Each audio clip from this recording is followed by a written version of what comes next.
नमस्कार दोस्तों, तूफान क्लासेज के यूट्यूब मंच पर आपका स्वागत है। दोस्तों, आज हम लोग ये एनसीईआरटी का जो सीरीज चल रहा है जिसमें हम लोग चैप्टर नंबर 1 तक पढ़ चुके थे और दोस्तों ये हम लोग चैप्टर नंबर 2 पढ़ेंगे। दोस्तों, इसमें सबसे जो इम्पोर्टेंट पॉइंट होगा वो हाईलाइट पॉइंट के माध्यम से दोस्तों हम लोग देखेंगे, जो कि आपके एग्जाम में ये जो हाईलाइट पॉइंट है काफ़ी ही महत्वपूर्ण होते हैं। और दोस्तों, जैसे आपको हो गया बिहार एसएससी हो गया, बिहार दरोगा हो गया, बीपीएससी हो गया दोस्तों, या बिहार पुलिस आपका हो गया, यहाँ से डायरेक्टली एग्जाम में प्रश्न पूछे जाते हैं यदि आप प्रीवियस ईयर उठाकर देखिएगा तो दोस्तों आइए शुरू करते हैं। दोस्तों, चैप्टर नंबर 2 का हमारा नाम है कि क्या हमारे आसपास के जो पदार्थ हैं ये शुद्ध हैं, इज मैटर अराउंड योर। दोस्तों, हम कैसे जान सकते हैं कि बाजार से खरीदा हुआ दूध, घी, मक्खन, नमक या आप जो मसाला लेते हैं, मिनरल जल या ये सब शुद्ध है या अशुद्ध है। तो दोस्तों आइए देखते हैं। दोस्तों, एक साधारण व्यक्ति के लिए अगर हम बात करें तो शुद्ध का अर्थ होता है कि पदार्थ में कोई मिलावट ना हो। लेकिन दोस्तों, एक वैज्ञानिक अगर तरीके से हम बात करें तो दोस्तों वैज्ञानिक के देखने का जो तरीका होता है उसके लिए दोस्तों सभी वस्तुएं जो होती है विभिन्न पदार्थों के मिश्रण है, अतः शुद्ध नहीं है। वहीं दोस्तों एक शुद्ध पदार्थ एक ही प्रकार के कणों से मिलकर बना होता है। तो ये पॉइंट आप ध्यान रखिएगा कि जो एक शुद्ध पदार्थ होता है वह एक ही प्रकार के कणों से मिलकर बना होता है। दोस्तों, अगर वो हम बात करें तो सभी पदार्थ दो या दो से अधिक शुद्ध अवयव के मिलने से बने हैं। उदाहरण के लिए आप यहाँ पर देख सकते हैं कि समुद्र का जल जो होता है, खनिज होता है, मिट्टी आदि सभी का मिश्रण है। तो आप ये ध्यान रखिएगा कि दो सभी पदार्थ जो होते हैं दो या दो से अधिक शुद्ध अवयव से ही मिलकर बने होते हैं। अगला दोस्तों हमारा हेडलाइन है कि मिश्रण क्या होते हैं, यानी व्हाट इज ए मिक्सचर। तो दोस्तों मिश्रण एक या एक से अधिक शुद्ध तत्व या यौगिकों से मिलकर बना होता है। तो आप ये ध्यान रखिएगा कि जो मिश्रण होता है ये एक या एक से अधिक या तत्व यानी कि एलिमेंट या कंपाउंड जो होते हैं उससे मिलकर बनते हुए हैं। जैसा कि हम जानते हैं दोस्तों कि जल में जो आपके घुले हुए सोडियम क्लोराइड होता है, जिसे खास तौर पर अगर रासायनिक सूत्रों की बात करें तो सोडियम क्लोराइड का जो रासायनिक सूत्र होता है ये NaCl होता है, कि वाष्पीकरण या आसवन विधि द्वारा जल से पृथक किया जा सकता है। तो आप ये ध्यान रखिएगा कि जो दोस्तों जल में सोडियम क्लोराइड मिला रहता है उसे अलग करने के लिए हम या तो वाष्पीकरण विधि या आसवन विधि का प्रयोग करते हैं। तो यह पॉइंट ध्यान रखिएगा कि दोस्तों जल से सोडियम क्लोराइड को अलग करने के लिए आपको आसवन विधि या वाष्पन विधि का प्रयोग किया जाता है। वहीं दोस्तों अगर हम बात करें तो पेय पदार्थ और मिट्टी में एक समान कण नहीं होते हैं। शुद्ध पदार्थ किसी भी स्रोत से प्राप्त हो, इसके अभिलाक्षणिक गुण भी एक समान ही होंगे। वहीं दोस्तों अगर हम बात करें तो इस प्रकार से हम कह सकते हैं कि मिश्रण में एक से अधिक शुद्ध पदार्थ होते हैं। यानी दोस्तों हम मिश्रण में पढ़े थे कि तत्व या यौगिकों का मिश्रण होता है, इसीलिए दोस्तों मिश्रण में एक से अधिक शुद्ध पदार्थ होते हैं। वहीं दोस्तों अगर हम बात करें मिश्रण के प्रकार की, तो दोस्तों मिश्रण के अगर हम प्रकारों की बात करें तो अवयव की प्रकृति के अनुसार विभिन्न प्रकार के मिश्रणों का निर्माण होता है। इस तरह मिश्रण के कई प्रकार होते हैं। यानी कि दोस्तों अगर हम मिश्रण की प्रकार की बात करें तो देखते हैं कि मिश्रण को कितने प्रकारों में बांटा गया है। दोस्तों अगर हम बात करें तो यहाँ पर दोस्तों हम लोग पढ़ेंगे कि अब हम विलयन या निलंबन और कोलाइडी विलयन के बारे में पढ़ेंगे। तो दोस्तों आइए देखते हैं कि विलयन क्या होता है। तो दोस्तों जो विलयन दो या दो से अधिक पदार्थों का एक समांगी मिश्रण होता है। यानी आपको विलयन यदि बनाना है तो आपके पास दो चीज़ों की आवश्यकता जरूर पड़ेगी। यदि ये दोस्तों हम बात करें तो बहुत प्रकार के विलयनों को आप देखे होंगे, जैसे कि नींबू का जल आप लेते होंगे, सोडा जल लेते होंगे, ये सब दोस्तों विलयन के उदाहरण है। दोस्तों अगर हम बात करें तो हम एक विलयन को ऐसे तरल पदार्थ के रूप में विचार करते हैं जिसमें से आपका हो सकता है दोस्तों ठोस, द्रव या गैस मिले हों। लेकिन दोस्तों प्रकृति में जो होता है ठोस विलयन भी, यानी कि मिश्र धातु जिसे कहा जाता है, और दोस्तों गैसीय विलयन यानी कि वायु भी होते हैं। यानी कि दोस्तों ठोस, द्रव और गैस तीनों का भी विलयन होता है। वहीं दोस्तों अगर हम बात करें तो 1 बिलियन के कणों को दोस्तों समांगिक होती है। उदाहरण के लिए आप अगर कह सकते हैं तो नींबू का जल दोस्तों आपके स्वाद से जो है समान रहता है। दोस्तों यह दर्शाता है कि बिलियन में चीनी और नमक के कण दोस्तों समान रूप से वितरित होते हैं। वहीं दोस्तों अगर हम बात करें मिश्र धातु की, तो दोस्तों ये धातुएं के समांगी मिश्रण होते हैं, यानी कि दोस्तों इसमें समान मिश्रण होता है। यानी दोस्तों इसे भौतिक क्रिया द्वारा अवयव में पृथक नहीं किया जा सकता, यानी कि भौतिक क्रिया द्वारा दोस्तों इसे अलगाव नहीं किया जा सकता है, लेकिन फिर भी मिश्र धातु के मिश्रणों को माना जाता है। दोस्तों अगर हम बात करें इसके एग्जाम्पल की, तो एक आप यहाँ पे एग्जाम्पल देख सकते हैं जो कि है पीतल। दोस्तों जो पीतल होता है ये आपका जिंक और कॉपर का मिश्रण होता है, तो आप ये ध्यान रखिएगा। दोस्तों अगर हम बात करें तो ये एग्जाम में बहुत बार पूछा जा चुका है कि दोस्तों जो पीतल होता है किसका मिश्रण होता है, तो ये आपका जिंक और कॉपर का मिश्रण होता है। वहीं दोस्तों अगर हम बात करें तो यहाँ पर जिंक जो होता है लगभग 30% होता है और कॉपर की मात्रा दोस्तों 70% होती है, यानी कि दोस्तों पीतल में कॉपर ज्यादा होता है और जिंक कम होता है। वहीं दोस्तों अगर हम बात करें अगला, तो दोस्तों किसी विलयन को 2 भाग विलायक और विलय में बांटा जाता है। दोस्तों यहाँ पर आप देख सकते हैं कि जो विलयन होता है इसे 2 भागों में बांटा है। दोस्तों जो पहला भाग है आपका ये है विलायक और दूसरा भाग दोस्तों जो है ये है विलय।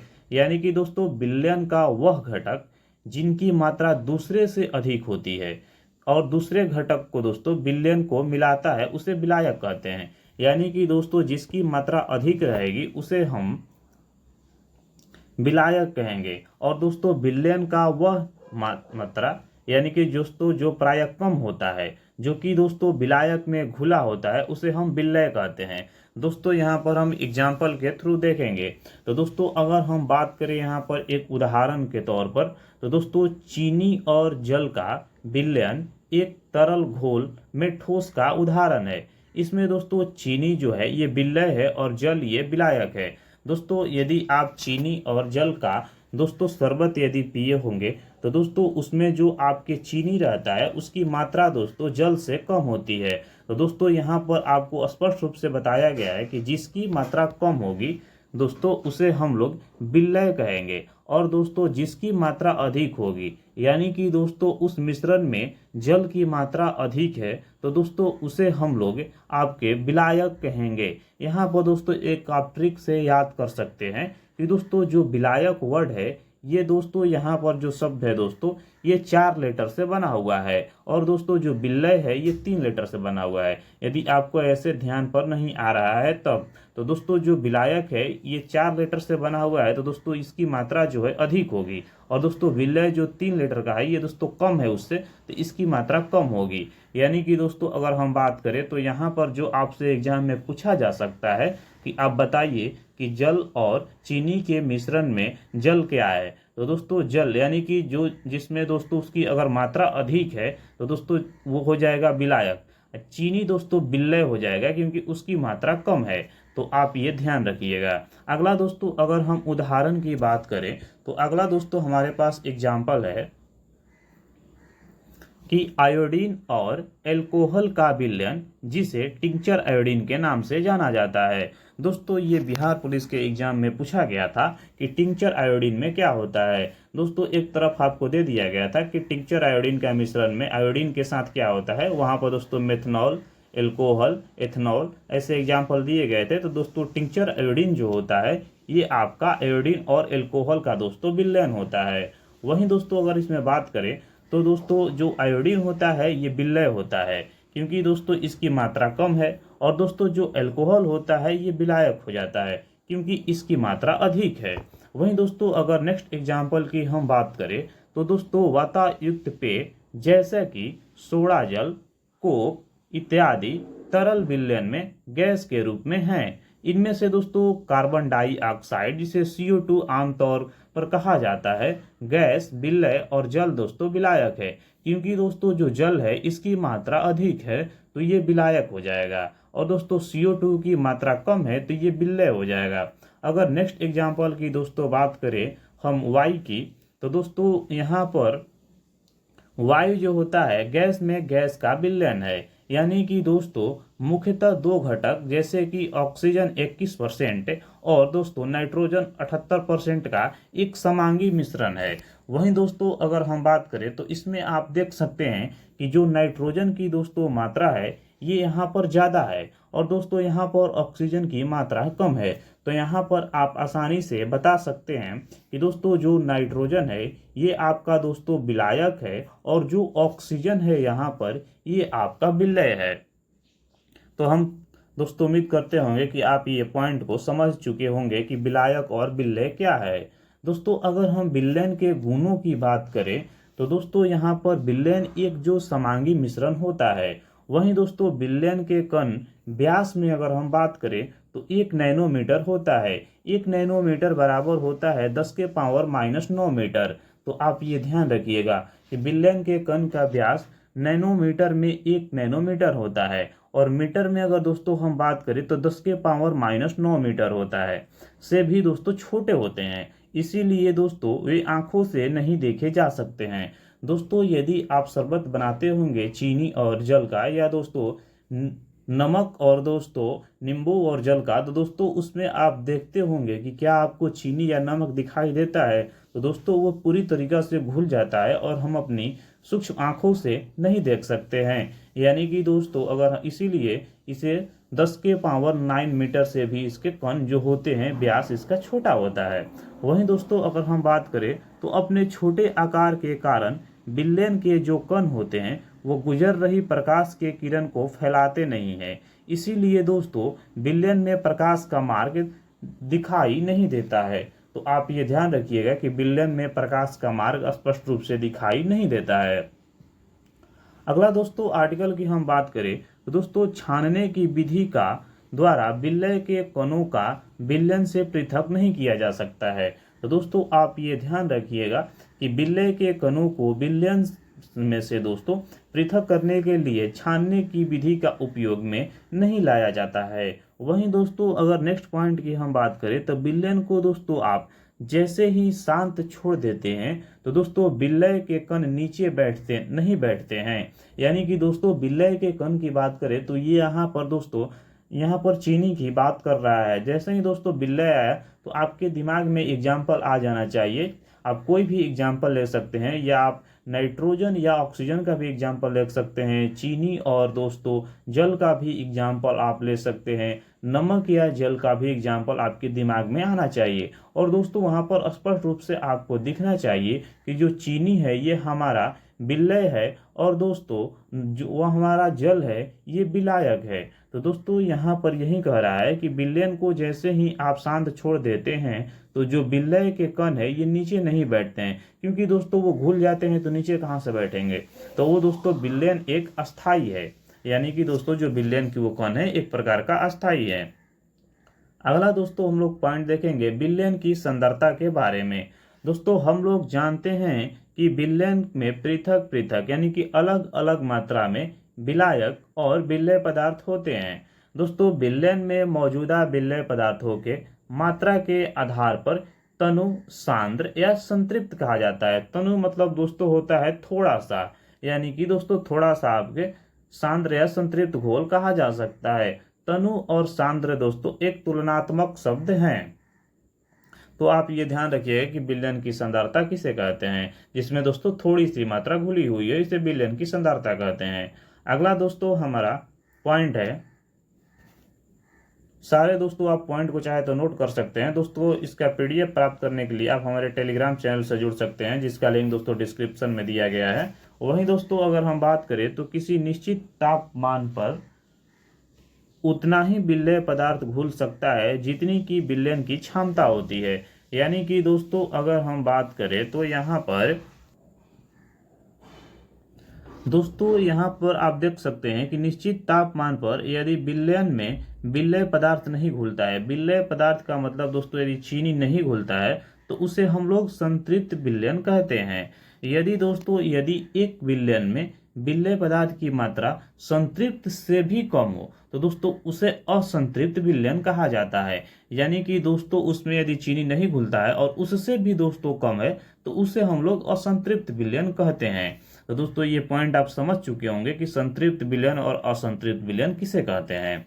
दोस्तों अगला पॉइंट है हमारा कि यदि विलयन में विलेय पदार्थ की सांद्रता संतृप्त स्तर से भी कम हो तो दोस्तों उसे असंतृप्त विलयन कहा जाता है।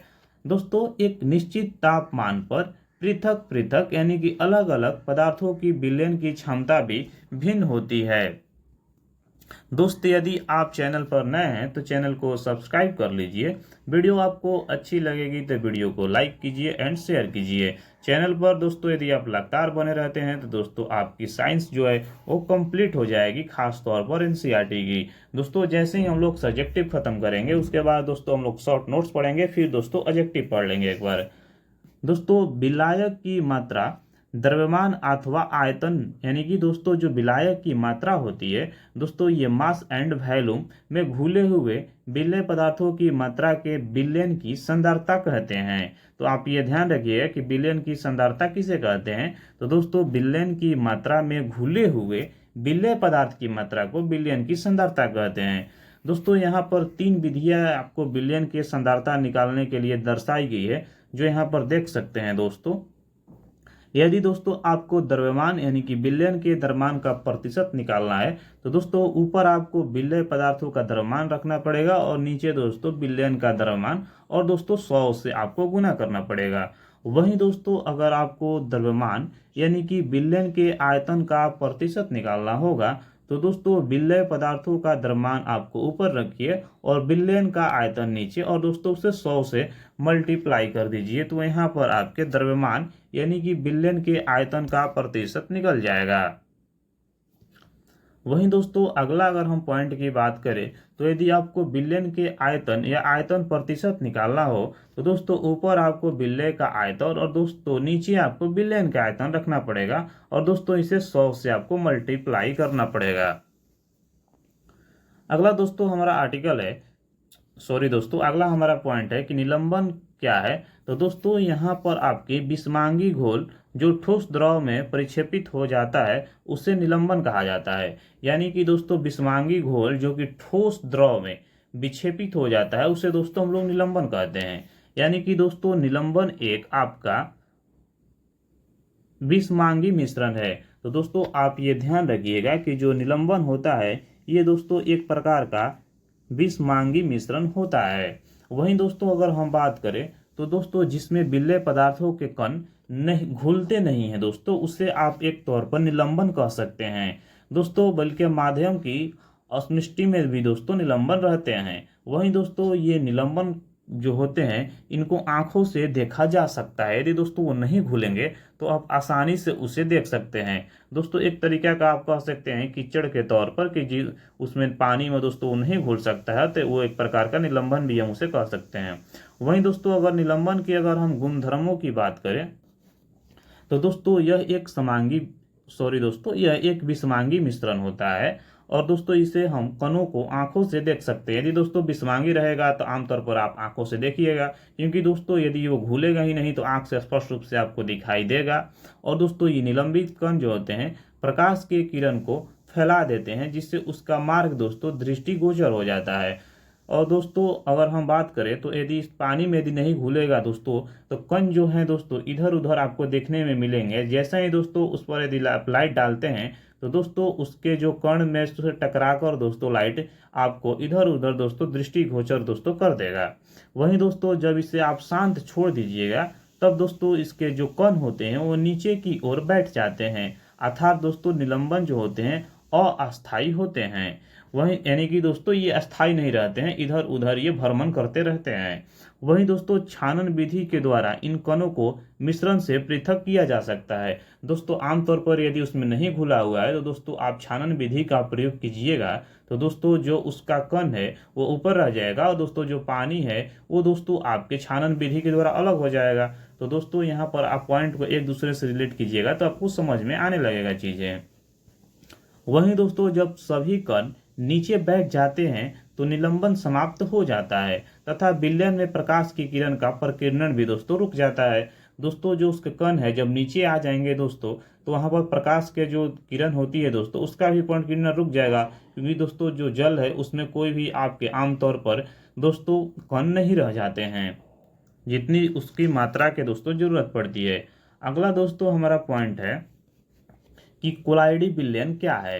तो दोस्तों यहाँ पर कोलाइडी विलयन की अगर हम बात करें तो दोस्तों कोलाइडी के कण विलयन में समान रूप से फैले होते हैं और दोस्तों निलंबन की अपेक्षा कणों का आकार छोटा होने के कारण यह मिश्रण समांगी प्रतीत होता है।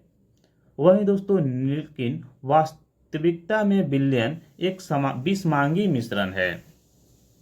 तो दोस्तों ये पॉइंट आप ध्यान रखिएगा। वहीं दोस्तों अगर हम बात करें कोलाइडी के कणों की तो दोस्तों कोलाइडी के कणों के छोटे आकार के कारण हम इसे आंखों से नहीं देख पाते हैं, लेकिन दोस्तों ये कण प्रकाश की किरण को आसानी से फैला देते हैं। दोस्तों प्रकाश की किरण को फैलाना टिंडल प्रभाव कहा जाता है। तो आप ये ध्यान रखिएगा कि दोस्तों जो ये कोलाइडी के जो दोस्तों कण होते हैं इसे प्रकाश की किरण जब इसे फैला देता है दोस्तों तो इस घटना को हम लोग टिंडल प्रभाव कहा जाता है। दोस्तों टिंडल प्रभाव क्यों कहा जाता है, क्योंकि दोस्तों टिंडल नामक वैज्ञानिक ने इसकी खोज की थी।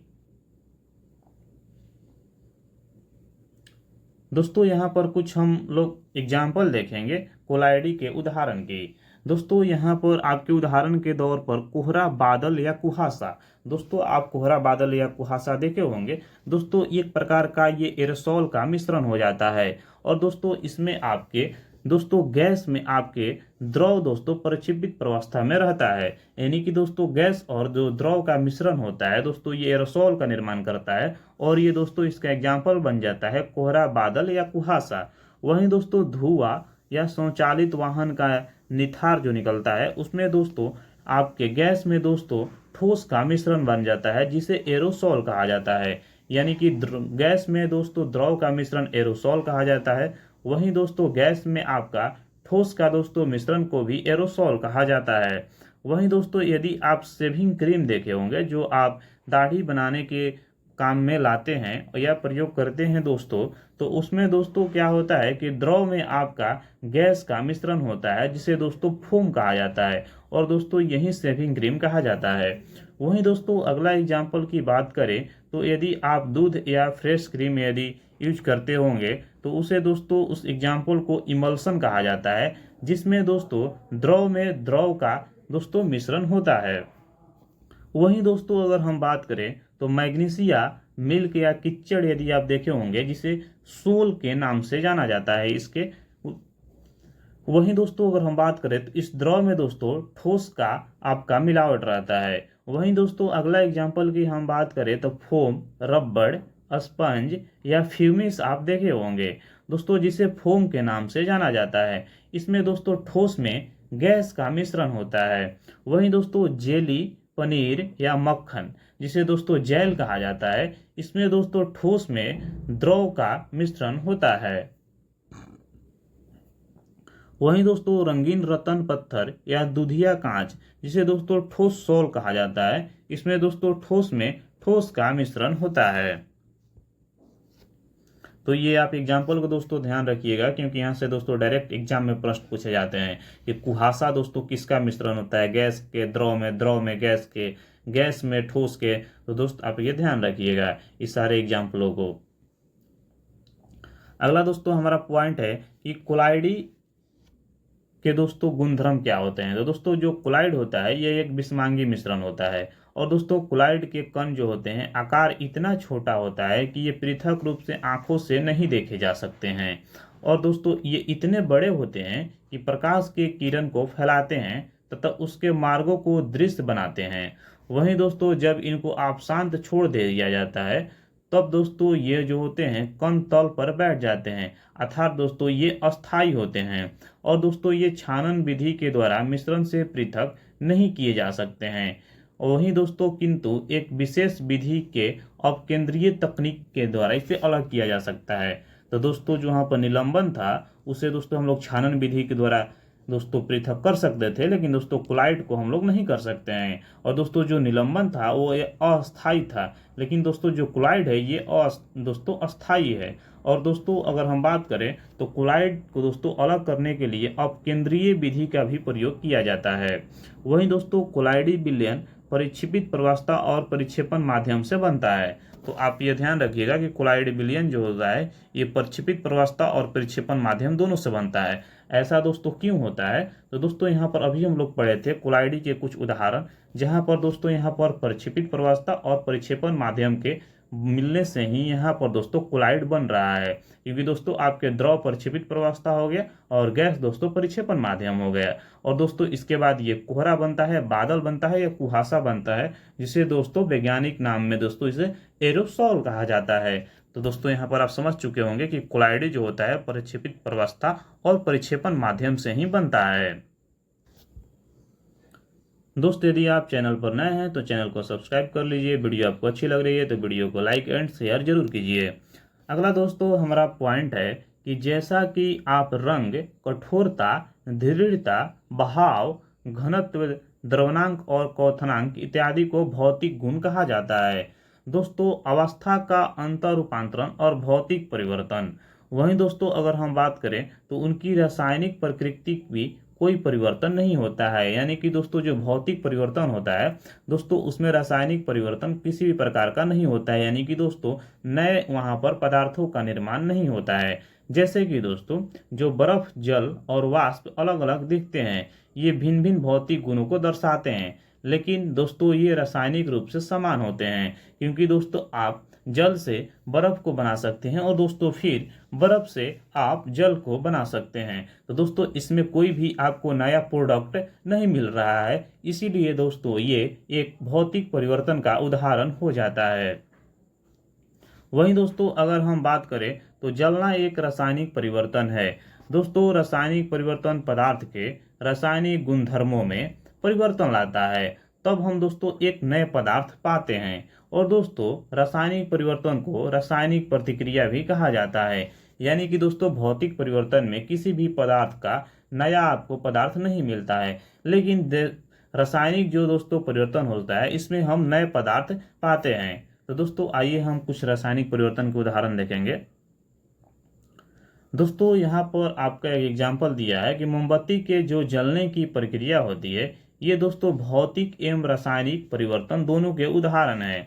दोस्तों अगर हम बात करें तो आपके एग्जाम में पूछा जा सकता है कि मोमबत्ती के जलने की कौन सी प्रक्रिया है। दोस्तों वहाँ पर एग्जाम्पल आपको दे सकता है भौतिक परिवर्तन, रासायनिक परिवर्तन, भौतिक रासायनिक दोनों या इनमें से कोई नहीं। तो दोस्तों ये भौतिक और रासायनिक दोनों परिवर्तन के उदाहरण है। दोस्तों ये आप ध्यान रखिएगा, आपसे ये किसी भी एग्जाम में पूछा जा सकता है, बहुत ही दोस्तों VVI पॉइंट है। अगला दोस्तों हमारे पास पॉइंट है दोस्तों कि शुद्ध पदार्थों के प्रकार। तो दोस्तों पदार्थ को उनके रासायनिक संगठन के आधार पर तत्व या यौगिकों को वर्गीकृत किया जा सकता है।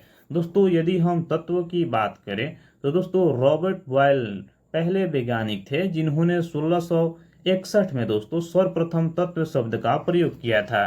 तो आप ये याद रखिएगा कि तत्व शब्द का जो खोज कह सकते हैं या प्रयोग कह सकते हैं सबसे पहले दोस्तों रॉबर्ट बॉयल ने किया था। सिर्फ यहाँ पर दोस्तों शब्द की बात की गई है, तत्व शब्द की। तो दोस्तों तत्व शब्द का प्रयोग सबसे पहले रॉबर्ट बॉयल के द्वारा किया गया था। और दोस्तों फ्रांस के एक रासायनिक वैज्ञानिक थे एंटोनी लॉरेंट लेवेजियर, जिसने दोस्तों रसायन के भी खोज इनके द्वारा किया गया था। तो दोस्तों एंटनी लॉरेंट वेजियर ने दोस्तों 1743 से 1794 ईस्वी के बीच दोस्तों सबसे पहले तत्व को परिभाषा को प्रयोग द्वारा प्रतिपादित किया था।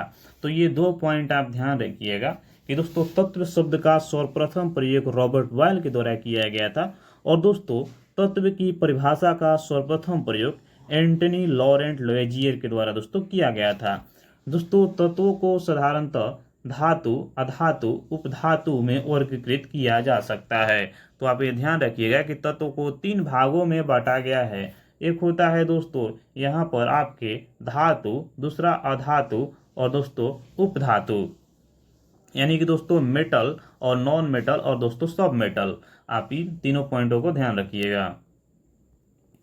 दोस्तों अगर हम धातु के दोस्तों गुणों की हम बात करें तो दोस्तों ये एक प्रकार के आपके चमकीली होती है। वहीं दोस्तों ये चांदी जैसी सफेद या सोने की तरह पीले रंग की होती है। दोस्तों जो धातु होती है ये ताप तथा विद्युत की सुचालक होती है और दोस्तों ये तन्य भी होती है, यानी कि दोस्तों इनके तार के रूप में भी इसे खींचा जा सकता है। तन्यता का अर्थात ये हुआ। और दोस्तों ये आघातवर्ध होती है, यानी कि दोस्तों इनको पीट कर आप महीन चादर में ढाल सकते हैं और दोस्तों ये प्रतिध्वनिपूर्ण होती है। वहीं दोस्तों अगर हम बात करें तो सोना, चांदी, तांबा, लोहा, सोडियम, पोटेशियम इत्यादि धातु के उदाहरण है। तो आप इन एग्जाम्पलों को ध्यान रखिएगा। सोडियम हो गया, NaCl हो गया, ये भी दोस्तों चमकीली धातु होती है। इसमें भी दोस्तों आपके करंट प्रवाहित होता है, यानी कि विद्युत के सुचालक होती है और दोस्तों इसे भी आप पीट कर महीन बना सकते हैं। वहीं दोस्तों अगर हम बात करें तो पारा धातु होते हुए भी दोस्तों कमरे के तापमान पर द्रव अवस्था में होती है। तो दोस्तों ये भी आपके रेलवे या बिहार दरोगा में दोस्तों ये प्रश्न बहुत सारे दोस्तों एग्जाम में ये प्रश्न पूछे जा चुके हैं दोस्तों कि कौन से ऐसे दोस्तों धातु है जो कमरे के तापमान पर द्रव अवस्था में रहती है। तो दोस्तों ये आपका पारा जो है ये धातु कमरे के तापमान पर द्रव अवस्था में रहता है। वहीं दोस्तों अधातु के दिए गए निम्न गुणों के बारे में हम लोग देखते हैं। तो दोस्तों ये विभिन्न रंगों की होती है, ये ताप विद्युत की कुचालक होती है, ये चमकीली, प्रतिध्वनिपूर्ण और आघातवर्ध नहीं होती है। जैसे दोस्तों हम लोग एग्जाम्पल देखेंगे तो हमारा दोस्तों चीज़ें और भी स्पष्ट हो जाएगी। तो दोस्तों यहाँ पर हाइड्रोजन, ऑक्सीजन, आयोडीन, कार्बन यानी कि दोस्तों जिसे कोल कोक कहा जाता है, ब्रोमीन, क्लोरीन इत्यादि दोस्तों अधातु के उदाहरण हैं। वहीं दोस्तों अगर हम बात करें उपधातु की यानी कि मेटलाइड की दोस्तों, तो दोस्तों उपधातु के उदाहरण है बोरान, सिलिकॉन और जर्मेनियम। तो ये तीन दोस्तों आप पॉइंट को ध्यान रखिएगा कि दोस्तों यहाँ पर बोरॉन, सिलिकॉन और जर्मेनियम आपके उपधातु के उदाहरण हैं। वहीं दोस्तों अगर हम बात करें तो अभी तक ज्ञात तत्वों की संख्या 100 से अधिक हो चुकी है और इनमें से दोस्तों 92 तत्व जो हैं ये प्राकृतिक हैं, जबकि शेष दोस्तों मानव निर्मित हैं, यानी कि 8 तत्व दोस्तों मानव निर्मित है। अधिकतर तत्व दोस्तों ठोस हैं और दोस्तों 11 तत्व कमरे के तापमान पर गैस हैं और दोस्तों 2 तत्व पारा और ब्रोमीन कमरे के तापमान पर द्रव हैं। तो आप ये ध्यान रखिएगा कि दोस्तों कमरे के तापमान पर गैसों की संख्या 11 है और दोस्तों 2 तत्व ऐसे हैं जो कमरे के तापमान पर द्रव हैं, वो दोस्तों आपके पारा और ब्रोमीन हो गया। वहीं दोस्तों अगर हम बात करें तो दोस्तों गैलियम और सीजियम तत्व कमरे के तापमान पर 303 केल्विन से कुछ अधिक तापमान पर द्रव अवस्था ले लेते हैं। अगला दोस्तों हम लोग पॉइंट पढ़ेंगे यौगिक के बारे में। तो दोस्तों यौगिक क्या होता है? तो एक यौगिक वह पदार्थ है जो कि 2 या 2 से अधिक तत्वों को नियत अनुपात में रासायनिक तौर पर संयोजन से बनता है।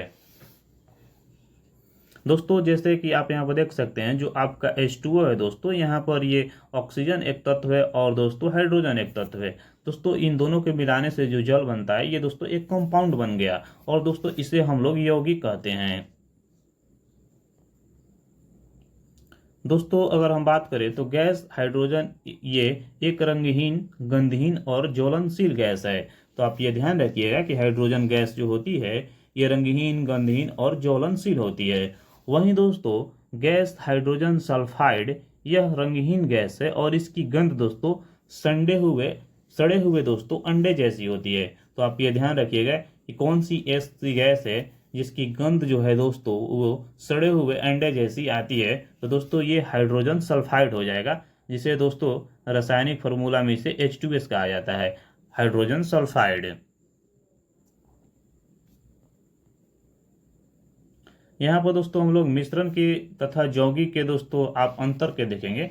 तो जो दोस्तों मिश्रण होता है ये तत्व या यौगिक केवल मिश्रण बनाने के लिए मिलते हैं किंतु किसी नए यौगिक का निर्माण नहीं करते हैं। लेकिन जो यौगिक होता है दोस्तों ये तत्व क्रिया के नए यौगिक का निर्माण करते हैं। जैसे कि दोस्तों हम लोग हाइड्रोजन और ऑक्सीजन को मिलाए थे तो दोस्तों एक नया पदार्थ आपका जल बन गया था।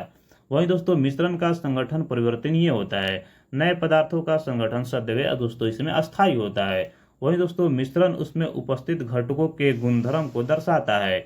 वहीं दोस्तों नए पदार्थों के गुणधर्म पूरी तरह से भिन्न होते हैं। वहीं दोस्तों घटकों का भौतिक विधियों द्वारा सुगमता से पृथक किया जा सकता है। वहीं दोस्तों यौगिक में घटकों को केवल रासायनिक या वैद्युत रासायनिक प्रतिक्रिया द्वारा पृथक किया जा सकता है।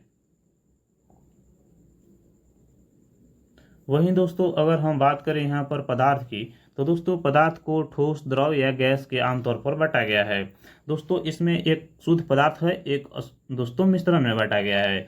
वहीं दोस्तों अगर हम बात करें तो शुद्ध पदार्थ के दो भागों में बांटा गया है, एक तत्व और एक यौगिक। तत्व की अगर हम बात करें दोस्तों तो इसे सरल पदार्थ में विभक्त नहीं किया जा सकता है। यानी कि दोस्तों तत्व में आपको O2 हो गया, यानी कि दोस्तों जो तत्व बना है दोस्तों ये दो ऑक्सीजन से मिलकर बना है। यहाँ पर दोस्तों कोई दूसरा नया तत्व आकर नहीं मिला है। वहीं दोस्तों उदाहरण के लिए यहाँ पर कॉपर, आयोडीन, लोहा, हाइड्रोजन और बरा। वहीं दोस्तों यौगिक की हम बात करें तो ये नियमित संगठन रासायनिक, वैद्युत रासायनिक प्रतिक्रिया द्वारा घटक तत्वों में विघटित किया जा सकता है।